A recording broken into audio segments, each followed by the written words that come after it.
Bonjour à tous. La présidence française de l'Union européenne s'est achevée le 30 juin. Une trentaine de textes ont fait l'objet d'un accord entre le Parlement européen et le Conseil. Je pense par exemple à l'accord sur l'équilibre femmes-hommes dans les conseils d'administration, texte qui était bloqué depuis des années. Je pense également à la mise en place d'un chargeur universel pour les appareils électroniques qui va faciliter la vie de millions d'utilisateurs. Je pense enfin aux législations sur les services numériques, les fameux DSA et DMA, qui encadrent enfin l'activité des géants du net. Sur la transition environnementale, il faut saluer l'adoption in extremis d'un accord sur le paquet climat.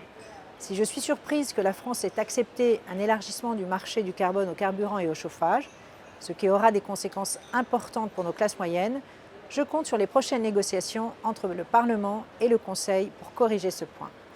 Sur l'économie, le bilan est plus mitigé. Je regrette notamment qu'Emmanuel Macron n'ait pas réussi à faire aboutir l'impôt minimal des multinationales en raison des vétos successifs de la Pologne puis de la Hongrie. Autre regret, en cette année européenne de la jeunesse, la création d'un service civique européen est restée au point mort, pourtant priorité du président.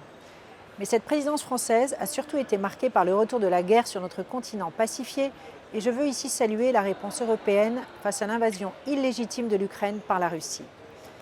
Un intense travail diplomatique a été mené. 6 paquets de sanctions contre la Russie ont été adoptés, notamment des sanctions individuelles, l'exclusion de banques du système interbancaire SWIFT ou l'embargo progressif sur le pétrole russe. Pour la première fois, l'Union européenne a financé des livraisons d'armes aux Ukrainiens. Et n'oublions pas la réactivité des États membres pour accueillir des millions de réfugiés ukrainiens. Cette guerre a aussi porté un coup de projecteur sur la nécessité urgente de construire l'indépendance énergétique et alimentaire de notre continent. Cette semaine, nous avons d'ailleurs soutenu l'acte délégué permettant d'inclure le nucléaire dans la taxonomie.